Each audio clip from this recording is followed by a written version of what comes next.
공군력의 이야기는 그리 길지 않으며 군 역사상 가장 짧다고 할 수 있습니다. 미 육군에 처음으로 항공기가 공급된 것은 1908년. 그로부터 최신의 전투기가 배치되고 있는 오늘날까지는 100년도 채 지나지 않았습니다. 그러나 전투기는 그 짧은 시간에 전쟁을 판가름하는 중요한 무기로 자리 잡았습니다.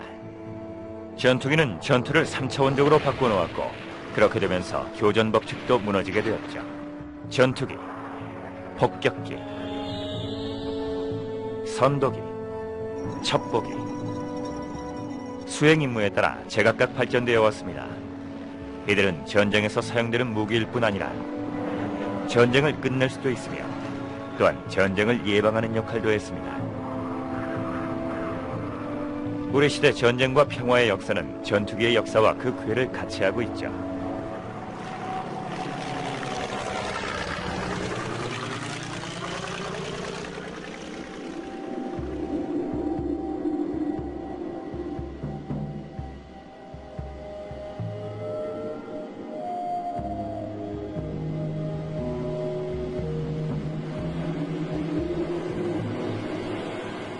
이것이 조종사가 필요한 마지막 전투기일 것이라는 얘기도 있습니다.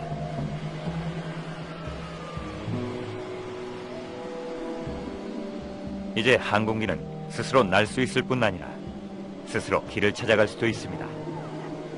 랍터는 스스로 볼 수 있고 스스로 생각까지 할 수 있죠. It's all done by computers. I flip a switch, it says, hey, I want to slow the aircraft down, and I don't know how it happens. So now the pilot is a limitation on a lot of different types of missions.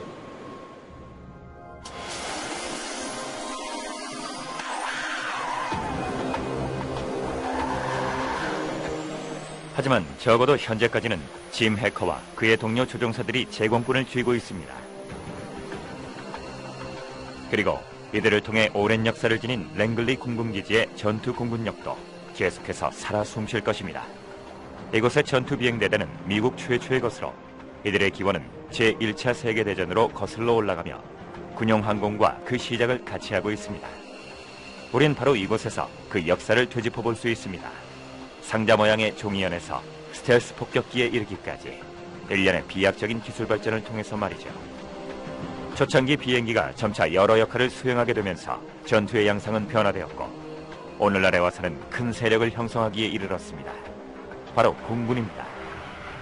F-21 랩터는 이러한 세력의 최전선에 있습니다.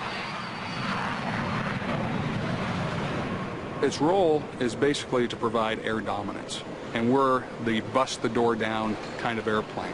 We shoot down these fighters that are now reaching parity with the F-15s, and we do that with them not even being able to detect us. Now that will enable other services, Army, Marines, Navy, etc., to come and bring the fight to the enemy. 오늘날 이런 군사 자산의 가치는 명백하지만 1903년만 해도 그렇지 못했습니다. 적어도 미 육군에서는 그랬죠. 노스캐롤라이나의 작은 마을인 키티오크에서 최초로 동력 비행에 성공한 후 비행기를 발명한 이들은 정부의 지대한 관심을 기대했습니다. The Wright brothers, I think from the very start, were very well aware of the potential military value of their airplane. Once they realized that it would fly and could stay in the air, they turned to the Army. The only plausible customer was going to be the military of a great government who would pay the $100,000 they were asking for it. 하지만 미국 정부는 비행기에 관심이 없었습니다. 1903년에는 전쟁의 위협이 없었으니까요. 라이트 형제는 자국 정부의 무관심에 상당히 도전적으로 반응했습니다. The Wright brothers dismantled their aircraft and stored it away until they made enough contacts in Europe in 1907, 1908 to go to Europe and fly. 최초의 동력 비행을 통해 라이트 형제는 대단한 뭔가를 시작했습니다. 그 후 5년 내에 서방의 모든 국가에서 동력 비행이라는 아이디어를 기꺼이 받아들이게 되었죠. 프랑스가 가장 적극적이었지만 오빌과 윌버 라이트의 은밀함 덕분에 이들의 진정한 업적은 전설처럼 여겨졌습니다. Some people in France learned of the experiments of the Wrights. And if you look at the first French biplanes, they are copies of the idea people had of the Wright biplane. The French by this point had done a few things you could barely call flights. I mean, hops in a straight line, a little bit more. But when Wilbur finally shows up and flies and does circles and figure eights, the French were just astonished. 그렇다면 1908년에 라이트 형제가 선보인 것은 도대체 무엇이었을까요? 어떤 비밀이었기에 5년 동안이나 숨겨온 것일까요?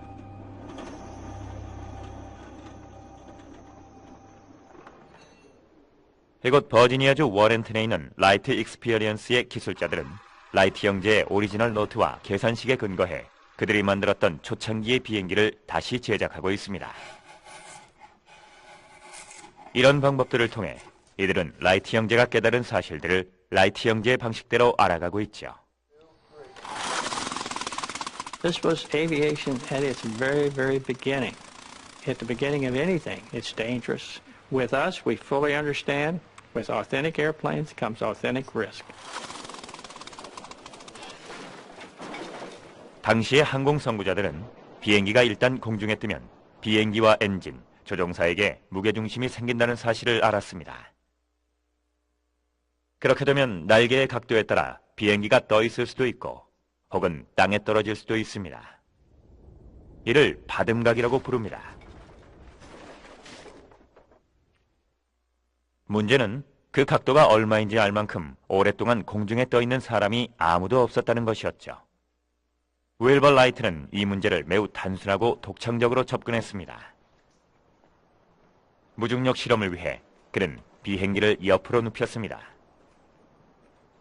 자유롭게 돌아가는 자전거 바퀴 양쪽에 2개의 철판을 고정시킨 것이었죠. 오른쪽 철판은 비행기에 작용하는 항력을, 왼쪽 철판은 날개를 의미했습니다. 자전거가 속도를 내서 달리게 되면 이 둘이 균형을 이루는 지점이 생깁니다. 날개가 어떤 각도를 취했던 간에 그 각도가 되면 실질적으로 날개되었고 이륙하기에도 적합한 각이었던 것이죠. Running down the road with this bicycle, the pressure from the oncoming air on this flat plate and the lift from this wing should balance each other and make the wheel come to equilibrium about 5 degrees off of center of the wing. When they tried it, they were getting something more like about 15 degrees. 바듬각을 15도라고 추정한 라이트 형제는 비행기 날개의 단면, 즉 익형을 알아내야 한다는 과제에 직면했습니다. 이를 위해 라이트 형제는 실험 장소를 길거리에서 작업장으로 옮겼고 임시방책으로 또 다른 놀라운 장치를 고안해냈습니다. This is our copy of the Wright's 1901 wind tunnel. We reconstructed this balance just the way they did. It's made out of hacksaw blades and bicycle spokes and scraps of metal that were lying around. 원시적 형태의 풍동이었지만 이것으로 무중력 상태를 만들 수 있었고 라이트 형제는 서로 다른 날개 모양이 가진 여러 특징에 대해 알 필요가 있었습니다. 무엇보다 중요했던 것은 이 장치로 획기적인 발견을 했다는 사실이었죠. The propeller probably is the biggest single thing that the Wright brothers gave us and the thing that they've gotten the least credit for. The Wrights determined for the very first time that a propeller was a wing in rotation. 그야말로 천재적인 발명품이었습니다. 하지만 모두가 프로펠러를 그저 배 프로펠러처럼 회전식 노나 스크류 정도로만 여겼죠. 하지만 회전 날개는 떠오르기 위해선 정확한 각도를 갖추어야 합니다. 하지만 날개의 안쪽보다 바깥쪽이 훨씬 빠르게 움직이므로 효율성을 극대화하기 위해선 바듬각이 날개의 각 위치에 맞게 점차 달라져야 합니다. 그렇게 했을 때 바로 오늘날의 프로펠러가 되는 것이죠.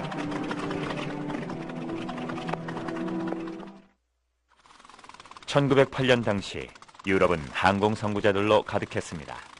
그들 모두는 자신들이 적어도 항공학 퍼즐의 한두 조각은 찾았다고 생각했죠. the real secret of the Wrights was not propellers. Reciprocal engine? Of course, no. Not even the ailerons or the roll control. All this was invented before.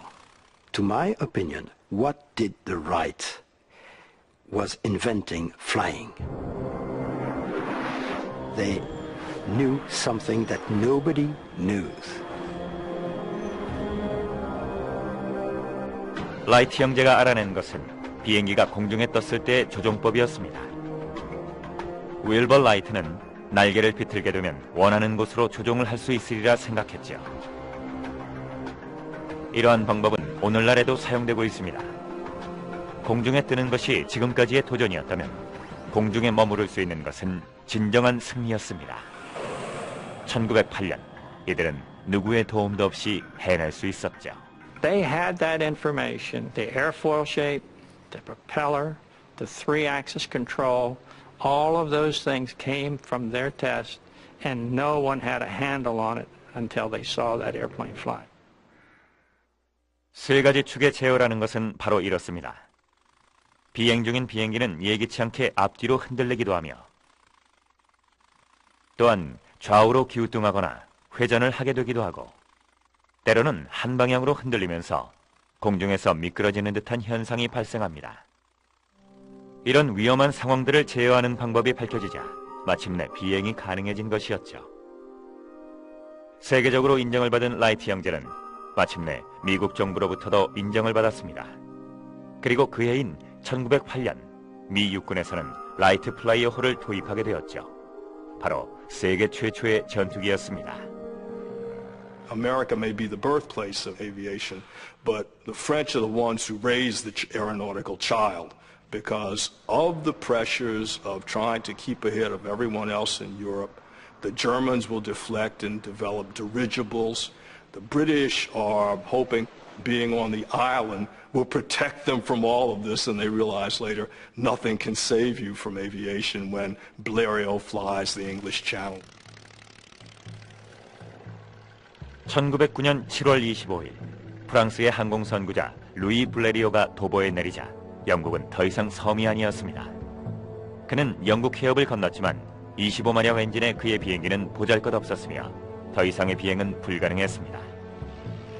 하지만 보다 강력한 비행기가 등장했을 때 어떤 위협이 될 수 있는지는 이번 횡단으로 충분히 보여줄 수 있었습니다. 그는 런던까지도 갈 수 있었으니까요. 이는 유럽의 군사력에 경종을 울리는 것과 같았죠. 효율적이고 가벼운 엔진은 항공 발전에 있어서 두 번째로 맞서야 할 기술적 과제였습니다. The internal combustion engine was still a relatively recent invention. The engines were made of steel. They were water-cooled, and of course the weight of the radiator and water added enormously to it. To reduce the weight of it to work an aeroplane was really quite a challenge. 순행식 엔진은 비행에 적합하지 않았지만 그 대신 놀라운 대안이 등장했습니다.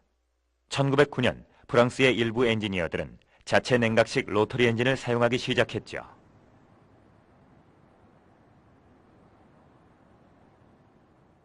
Rotary engines were being used not only for cars but also for motorcycles. And when I'm talking about the rotary engine, I'm talking about the whole of the engine whizzing round with all the cylinders sticking out and just spinning.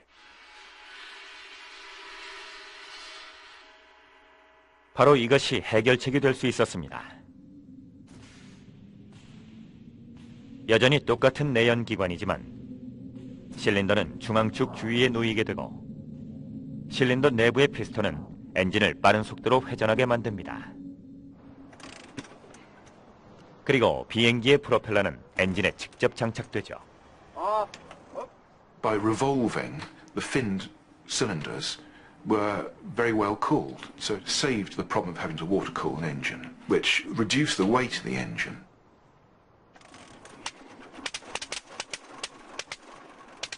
최초의 로터리식 항공기 엔진은 크기도 작고 상대적으로 가벼워 꼬마 도깨비라고 불렀습니다. 50마력 로터리 엔진은 군대의 즉각적인 요구를 충족시킬 수 있었습니다. 로터리 엔진은 초창기 비행기가 이륙하기에 충분히 가벼웠고 기본적인 정찰 비행에 필요한 충분한 힘도 가지고 있었죠. 하지만 엔진의 힘이 강력해질수록 그에 따르는 문제점도 드러났습니다. It must have been a genius or a madman who came up with a rotary engine. So when you've got a rotating mass like that, you're looking at a lot of centrifugal force, which makes the aeroplane interesting and difficult to handle in some circumstances. 자동차에 장착하면 문제가 없었고 지상에서는 잘 작동하던 것이 공중에서는 완전히 다른 반응을 보였습니다. 로터리 엔진이 바로 그러했죠. It's difficult to turn the aircraft, it's difficult to pitch the aircraft, and when you do pitch and turn it, the movement of the aircraft is 90 degrees away from where you want it. 캠브리지 대학교의 휴 헌트 박사는 초창기 비행사들을 곤란하게 했던 힘의 정체를 알고 있습니다. This tennis ball weighs a few hundred grams, and I've got a 2 kilogram weight here, which is pretty heavy. I can lift that weight off the table with the tennis ball by spinning it around. 헌트 박사는 회전으로 생기는 힘이 90도 방향으로 방향을 틀어서 직각에 있는 물체에 영향을 미치는 것을 보여줍니다. The force is at right angles to the motion. I have here a gyroscope, and inside there's quite a heavy rotor. And this rotor, you can imagine, is the engine.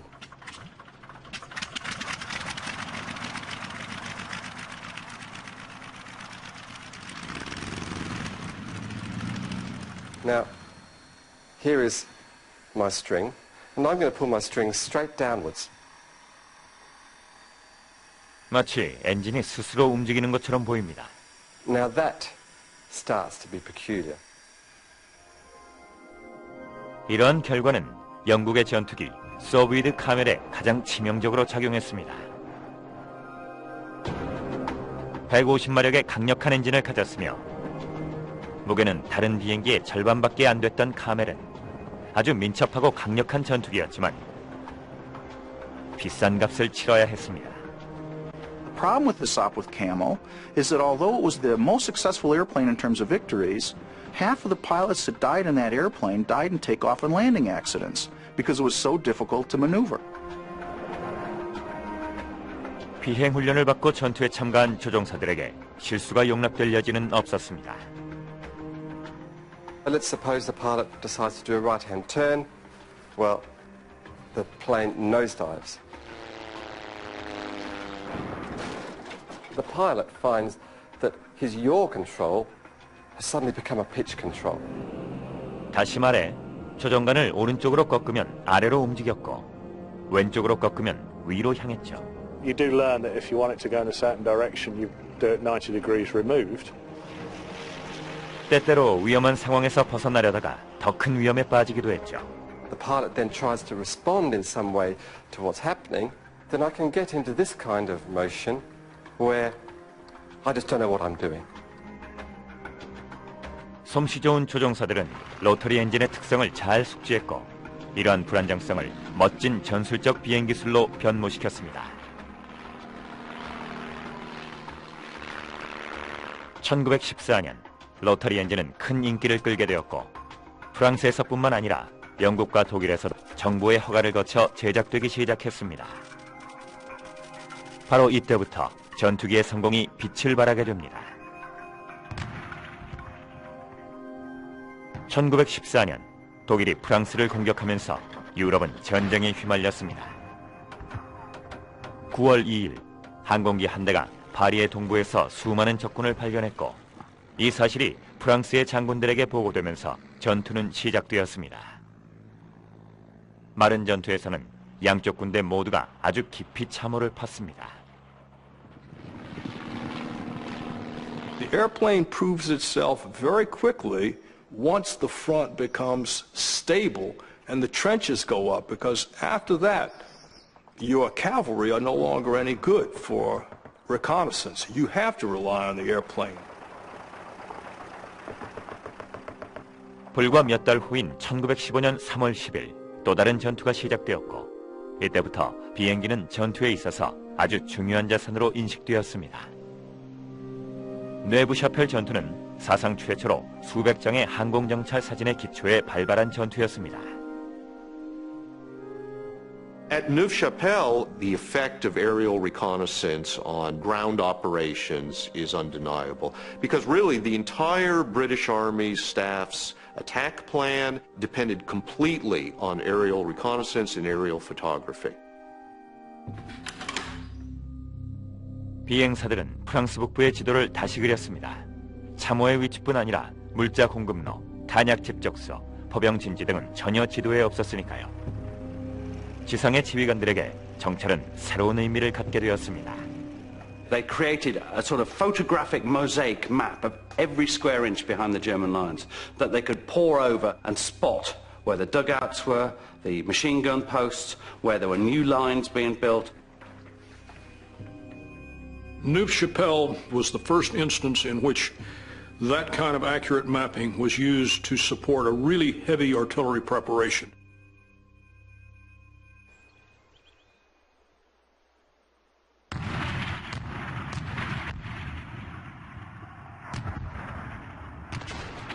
비행기는 항공정찰 임무 외에 포병대를 지원하는 역할도 수행했습니다.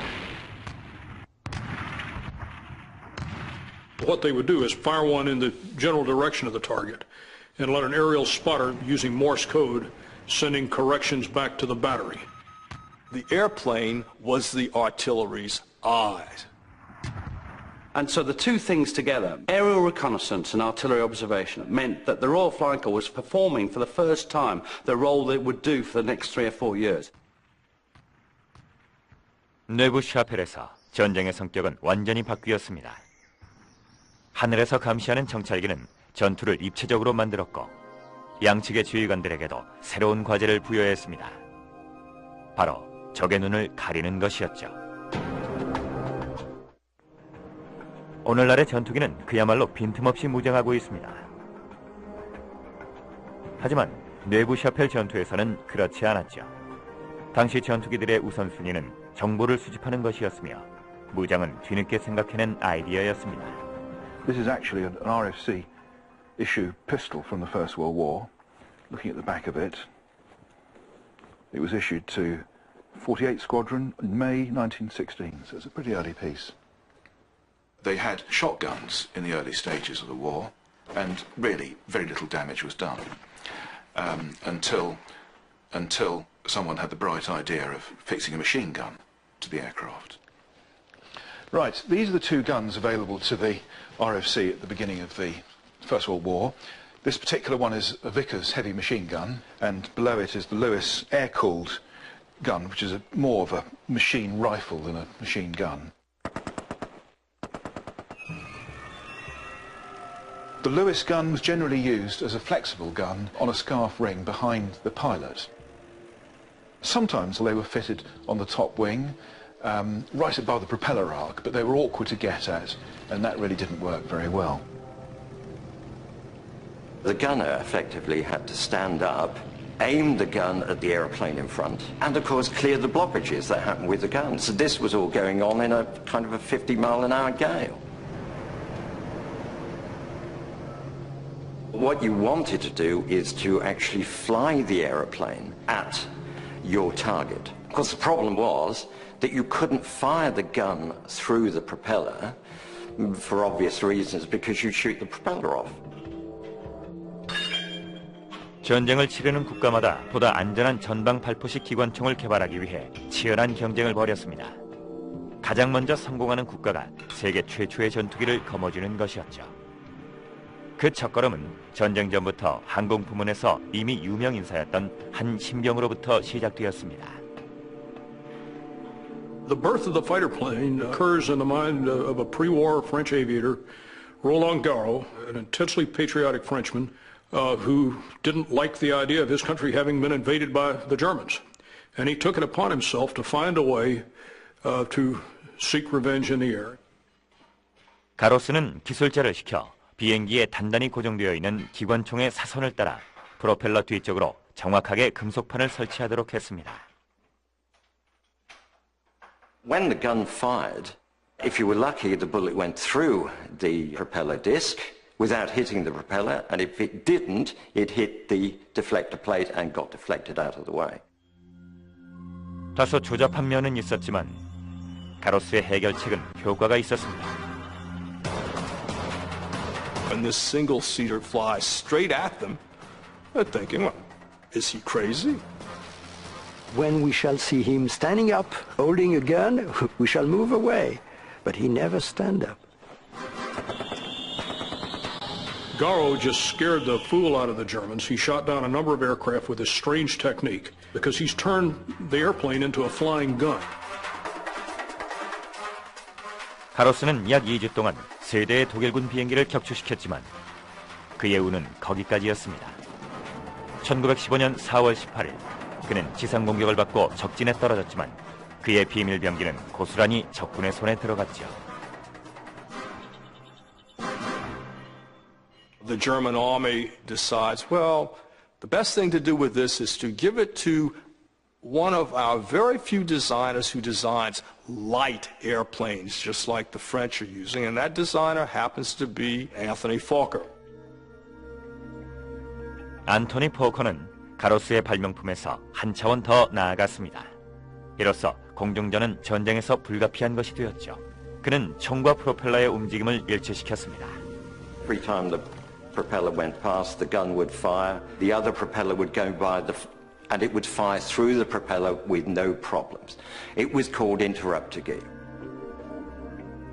지금도 특정 문서들과 희귀 부품들만 구할 수 있다면 포커의 발명품에서 영감을 얻어 좀 더 훗날 개발된 발포 인터럽터 메커니즘을 재현해 볼 수 있습니다. 이 경우에는 바로 유압장치입니다. This system relied on pistons operating from cams from the engine, very much in the same way as the mechanical system, but it had pressurized hydraulic lines going up to a piston on top of the machine gun, which prevented the machine gun firing when the propeller blades were in the way. So we get a fire, fire, fire, fire, and so on. So the bullet passes through the red area of the cam.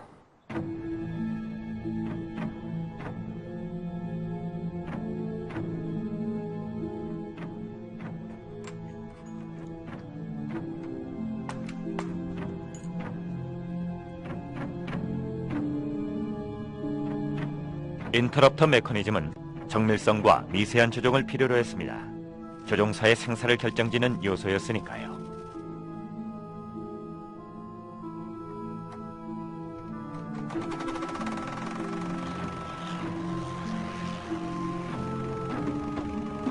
Done firing.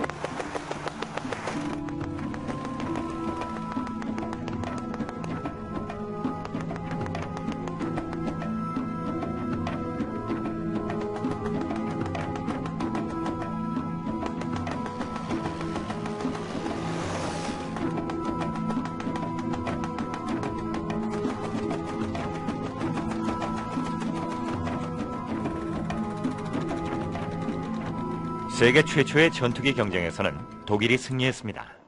포커 2원으로도 알려져 있는 단엽기 아인데커 덕분이었죠. 이 비행기는 1915년 여름 프랑스 북부의 하늘을 정복했습니다. 이 시기의 사람들은 포커의 징벌이라 불렀죠. These are the first, in a sense, fighter planes because they have a synchronized machine gun, forward firing, and the air war begins. In the so-called Fokker scourge, they make it very difficult for the French and the British to conduct aerial reconnaissance. It proved very, very effective, and they completely dominated warfare for a few weeks or months until our own system had been developed. 몇 주 안 되어 새로운 전투기가 등장했습니다. 1915년에는 비행기 설계도가 거의 매일같이 제도판에서 사라지고 있었죠. 아인데커는 훌륭한 비행기가 아니었습니다. 적어도 전투기로서는 그랬죠. 워싱턴 대학교의 항공학과 학생들이 이제 4분의 1 크기의 아인데커로 안정성 실험을 할 예정입니다. 1915년에는 이 정도 규모의 풍동 테스트가 없었습니다. 만약 있었다면 아인데커의 결함을 찾아냈을 것입니다. The kind of tactics that you'd like to have with a fighter are speed, the ability to get in and get out, and that means climb and dive performance, so structural strength helps with that. 학생들은 과연 아인데커가 이러한 기준들에 적합한지 테스트를 했습니다. Okay, taking data. I mean, right now the wing's at positive angle of attack, so we have lift. A wing to fly has to have an angle of attack. That's the angle relative to the oncoming flow. Now, when a pilot starts to climb, we have to increase the angle of attack. You can see how the drag on the wires is stretching the wires on the top back a little bit with the lift, too. 라이트 형제가 세운 기본 원리와는 달리 아인데커는 조금이라도 상승 각도를 높이면 위험에 빠지곤 했습니다. 순식간에 양력을 잃고 조정에 필요한 속도를 확보하지 못하게 됐죠.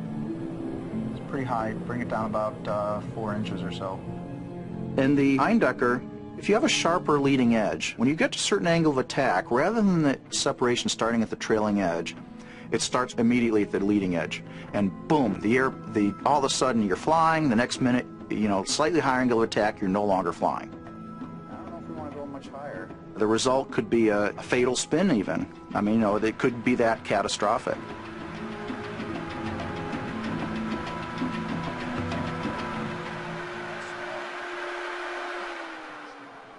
Abrupt stall. That was like, wow. 세계 최초의 전투기는 적에게도 위험했지만 조종사에게도 위험했던 것입니다. An airplane like the Eindecker against an airplane that would come out as little as a year later was nothing. I mean, it couldn't compete. In fact, barely compete with its own contemporaries. But it was that forward-firing machine gun that made such a big difference. 아인데커의 시대는 순식간에 끝이 났지만 전년 직사 기관총은 계속해서 남았습니다. 게다가 이전보다 훨씬 발전된 비행기에 장착되었죠. An aeroplane could go from a sketch into a flying machine within about 3 months.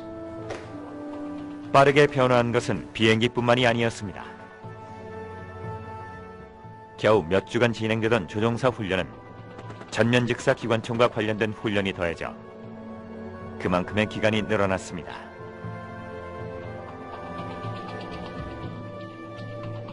Oswald Belke, the preeminent German fighter tactician, the first real codified rules of aerial combat,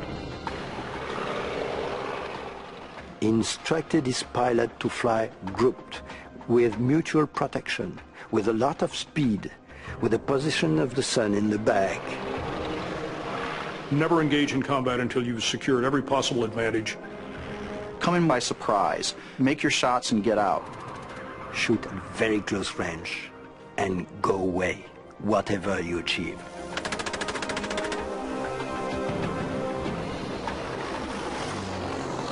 때는 바야흐로 전투기 에이스들의 시대였습니다. 하늘의 기사들이 끊임없이 사투를 벌이는 시대였죠. 각국의 챔피언이 존재했고 챔피언들은 기록 세우기에 여념이 없었습니다. 영국의 경우 빌리 비숍은 혼자서 72대의 적기를 격추시켰고 알버트 볼은 44대를 격추시켰습니다. 프랑스의 르네 퐁크는 75대를 격추시켰고 조르주 기네멘은 53대를 격추시켰죠. 미국에서는 에디 리켄베커가 26대, 독일에서는 최초의 에이스 오스발트 벨케가 40대를 격추시켰습니다. 그 중에서도 최고는 전설의 붉은 남자 만프레트 폰 리히트 호펜으로 무려 적기 80대를 격추시켰습니다. The ace is an invention of propaganda. It's good for the morale of population and it's good for the legend. So every country put in front of his aviator the aces. 전투기 에이스들은 영향력이 있어서 군수공장이나 무기사찰단을 찾아가 여러 가지 요구사항을 말할 수 있었습니다. 보다 빠르고 강력한 전투기를 찾는 이들의 계속되는 요구로 비행기 설계도 급진전했죠. A plane at the peak of performance and the best fighter on the front. In 2 or 3 months, if someone introduces a new fighter, will find itself lagging behind. 리히트 호펜은 자신이 직접 안토니 포커의 신형 삼엽기 개발에 참여했습니다. 프랑스의 에이스인 조르주 기네메는 자신의 총을 장착한 자신만의 스패드기를 가지고 있었죠. 전투기 설계에 새로운 바람이 불면서 조종사의 요구와 임무의 필요에 따라 전투기가 맞춤 제작되었습니다. 1916년에서 1917년까지 서부 전선에서는 여러 전투기들이 모습을 드러냈고 이들은 서로를 앞서기 위해 치열한 경쟁을 벌였습니다.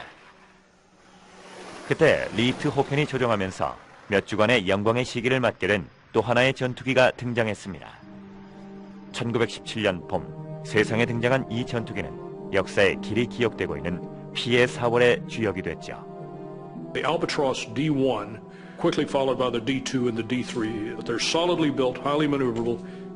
The Germans had the advantage of having excellent inline liquid-cooled engines, water-cooled in those days, produced by Benz and BMW. They've got enough power that they can carry not one but two synchronized Maxim machine guns firing through the propeller. And that extra increment of firepower really made the Albatross a world beater. 알바트로스는 북부 프랑스의 하늘을 지배했습니다.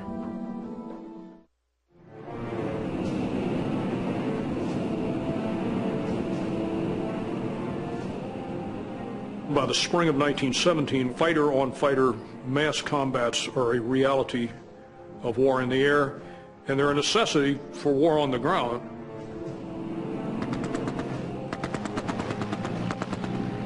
The German Flying Corps is well equipped with Albatross fighters, and they are able to take huge hunks out of the Royal Flying Corps. It's called Bloody April for good reason. The RFC suffered horribly. 영국 육군 항공대는 피해 4월을 결코 잊지 못할 것입니다. 전투에서 139대의 비행기를 잃었는데 다른 어떤 날보다 많은 수였죠. The airplane has become a lethal weapon, and the air war heats up.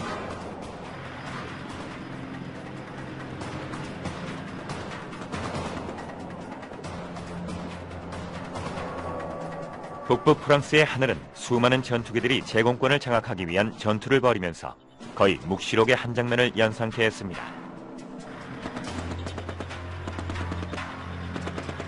The air war over those battlefields will be on an enormous scale because you have to mass your fighter planes to try to stop the enemy from reconnoitering over your battlefield. The enemy is going to try to protect his reconnaissance aircraft with fighter planes. So in the same way that the ground war is war of attrition, in which men are being slaughtered in high numbers, the air war is starting to become on its own a battle of attrition.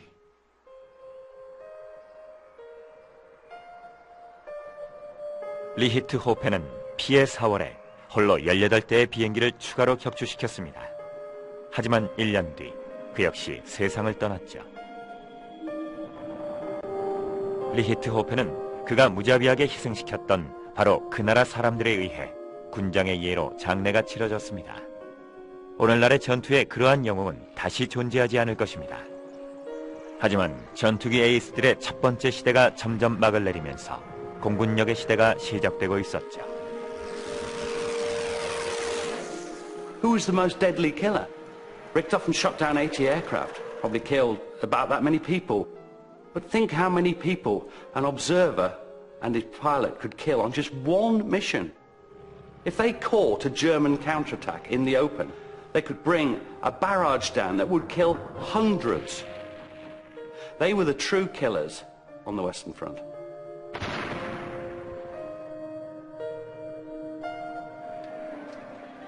전투기는 정찰기라면 절대 불가능했을 방법으로 대중의 상상력을 사로잡았습니다.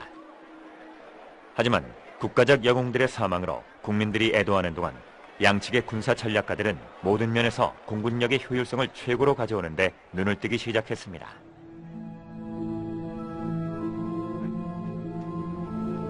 전쟁이 시작되기도 전에 군에서는 한 가지 가능성을 떠올렸습니다.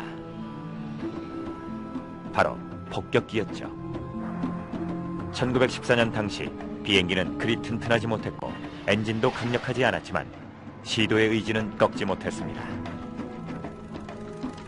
They It started off by dropping literally artillery shells with fins on the end. That's how it all started. The pilot and the observer in the observing aeroplane thought, wouldn't it be good if we could just drop a shell directly onto the enemy below? This is probably the earliest British bomb I've got, which was a handheld one, and this would have been chucked over the side of the aeroplane. Inside here is a propeller, and that was held in place with a thin piece of wire that, as soon as a bomb dropped, it broke, and this sent the propeller spinning and effectively armed the detonation system on it. That was developed into bombs. Of course, they got heavier, and hoiking them out of the aircraft and dropping them over the side was no longer a practical proposition. 1914년 서부 전선에서는 폭탄을 탑재할 만큼 거대하거나 강력한 비행기가 존재하지 않았습니다. 하지만 동부에서는 독일인들이 전혀 다른 전쟁을 치르고 있었죠. 이들은 진취적인 한 명의 러시아 청년 때문에 정신을 차릴 수 없었습니다. 바로 젊은 이고르 시코르스키였죠. Sikorsky, before the war began, had developed something which, even to our eyes today, looks like a prototypical heavy bomber. 4-engine plane, something quite extraordinary at the time, could carry something like a crew of 10, significant payload, significant range. The Ilya Muromets is startling for its time because it had an enclosed cockpit and passenger compartment.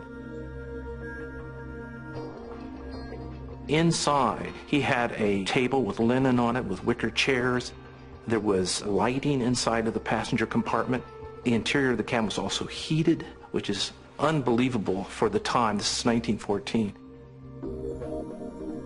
And you could walk out on the upper part of the fuselage and stand atop the Ilya Muromets and look out as the plane cruised at 3,000 to 5,000 feet.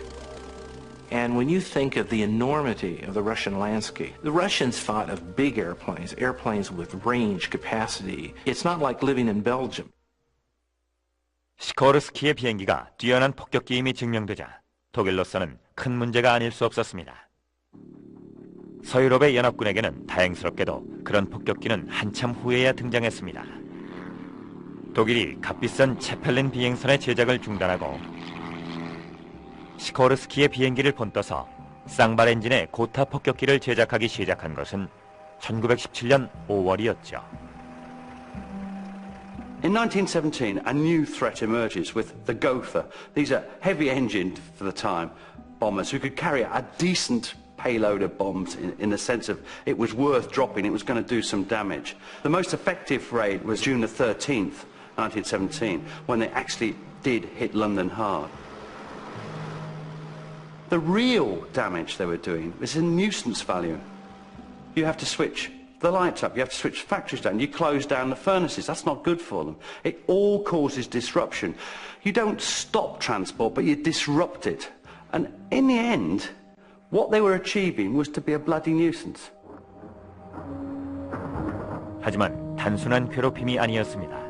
이 폭격으로 런던 시민 162명이 사망하고 432명이 넘는 부상자를 낳았죠.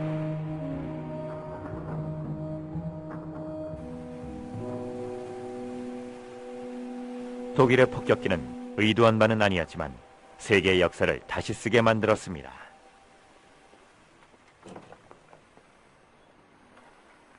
고타의 폭격에 피해를 입은 이후 영국은 자국의 방어를 강화하기 위해 세계 최초로 독립된 공군을 창단했습니다. 영국 공군은 더 이상 육군 소속이 아니라 육군과 나란히 움직이게 되었죠. 비행기는 이제 갈수록 강력해져만 갔고 그 위협도 점점 커져만 갔습니다. 모든 임무에 있어서 포괄적이며 다양하게 비행기를 이용해야만 다른 나라보다 뛰어난 군사력을 보유할 수 있게 되었죠. 지상과 해상력만으로는 충분하지 않았습니다. 비행기는 무장도 되어 있지 않고 조종사조차도 믿지 않았던 허술하기 짝이 없는 정찰기에서 4년 만에 가치 높고 여러모로 유용하며 조종사의 명예를 드높이는 최고의 무기로 변신했습니다. 제1차 세계대전은 비행기를 훌륭한 전사로 바꾸어 놓았습니다. We need aircraft to carry bombs. They will be slow, but they will be heavy, well defended, and carry a lot of weight. We need quicker aircraft to observe the territory of the enemy that can bring the information very quickly. We need small aircraft, very quick, very maneuverable, to fight the observing aircraft of the enemy, to fight the bombers of the enemy. 폭격기의 합류로 마침내 공군력이 완성되었습니다. 제1차 세계대전을 통해 세계 최초의 통합공군이 등장하게 되었죠. 정찰기, 지상지원기, 전투기, 폭격기 등 맡은 임무에 따라 비행기도 다양합니다. 앞으로의 과제는 이들을 한데 결합해 하나의 전술적이고 전략적인 무기 시스템으로 만드는 일일 것입니다. 이것이 실현된다면 전투기는 전투에서 본연의 역할 이상을 수행할 것이며 공군력의 시대를 세워나갈 것입니다.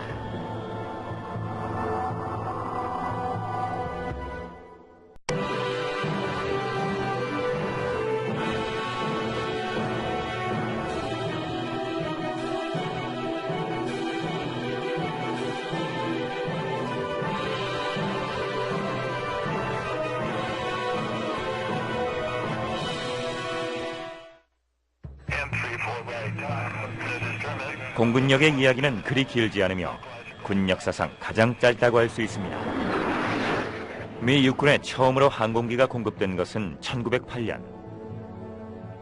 그로부터 최신의 전투기가 배치되고 있는 오늘날까지는 100년도 채 지나지 않았습니다. 그러나 전투기는 그 짧은 시간에 전쟁을 판가름하는 중요한 무기로 자리 잡았습니다. 전투기는 전투를 3차원적으로 바꿔놓았고 그렇게 되면서 교전 법칙도 무너지게 되었죠. 전투기, 폭격기,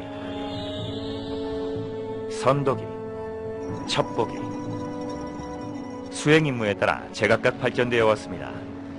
이들은 전쟁에서 사용되는 무기일 뿐 아니라 전쟁을 끝낼 수도 있으며 또한 전쟁을 예방하는 역할도 했습니다. 우리 시대 전쟁과 평화의 역사는 전투기의 역사와 그 궤를 같이 하고 있죠.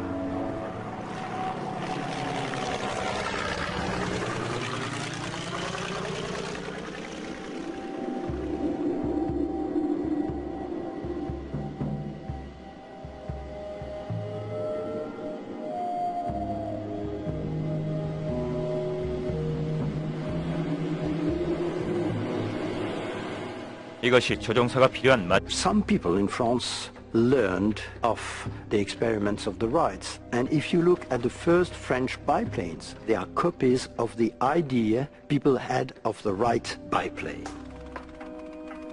The French by this point had done a few things you could barely call flights. I mean, hops in a straight line, a little bit more. But when Wilbur finally shows up and flies and does circles and figure eights, the French were just astonished. 그렇다면 1908년에 라이트 형제가 선보인 것은 도대체 무엇이었을까요? 어떤 비밀이었기에 5년 동안이나 숨겨온 것일까요?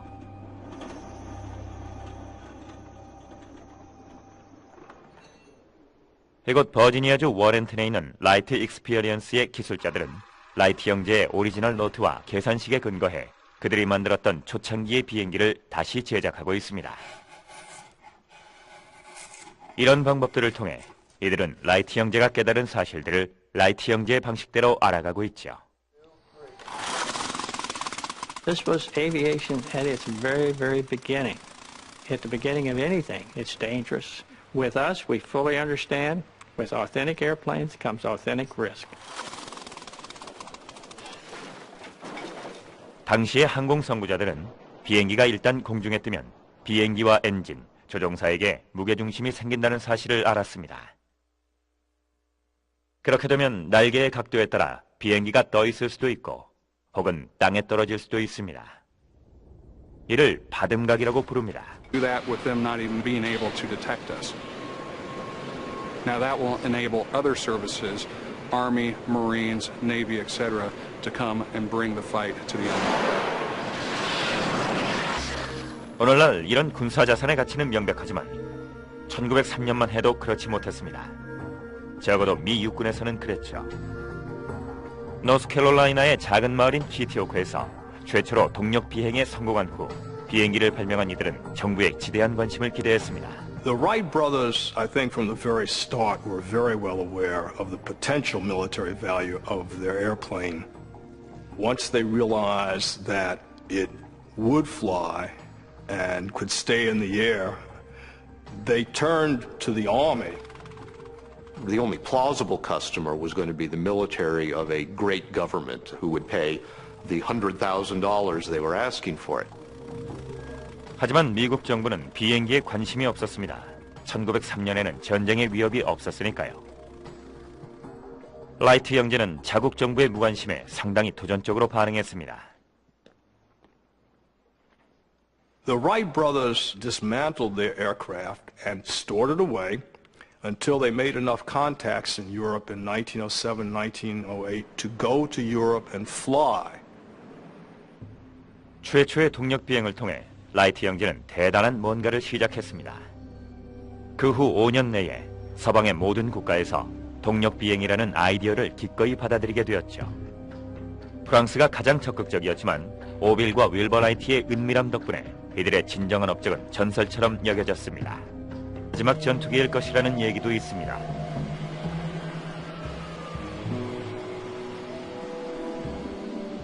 이제 항공기는 스스로 날 수 있을 뿐 아니라 스스로 길을 찾아갈 수도 있습니다. 랩터는 스스로 볼 수 있고 스스로 생각까지 할 수 있죠. It's all done by computers. I flip a switch, it says, hey, I want to slow the aircraft down, and I don't know how it happens.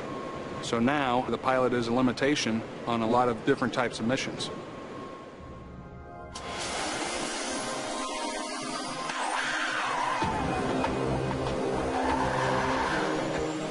하지만 적어도 현재까지는 짐 해커와 그의 동료 조종사들이 제공권을 쥐고 있습니다.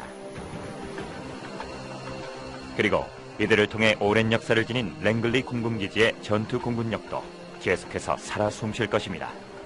이곳의 전투 비행대대는 미국 최초의 것으로 이들의 기원은 제1차 세계대전으로 거슬러 올라가며 군용항공과 그 시작을 같이 하고 있습니다.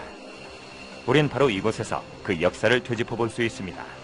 상자 모양의 종이연에서 스텔스 폭격기에 이르기까지 일련의 비약적인 기술 발전을 통해서 말이죠. 초창기 비행기가 점차 여러 역할을 수행하게 되면서 전투의 양상은 변화되었고 오늘날에 와서는 큰 세력을 형성하기에 이르렀습니다. 바로 공군입니다. F-21 랩터는 이러한 세력의 최전선에 있습니다. Its role is basically to provide air dominance. And we're the bust the door down kind of airplane. We shoot down these fighters that are now reaching parity with the F-15s. And we do. 문제는 그 각도가 얼마인지 알 만큼 오랫동안 공중에 떠 있는 사람이 아무도 없었다는 것이었죠.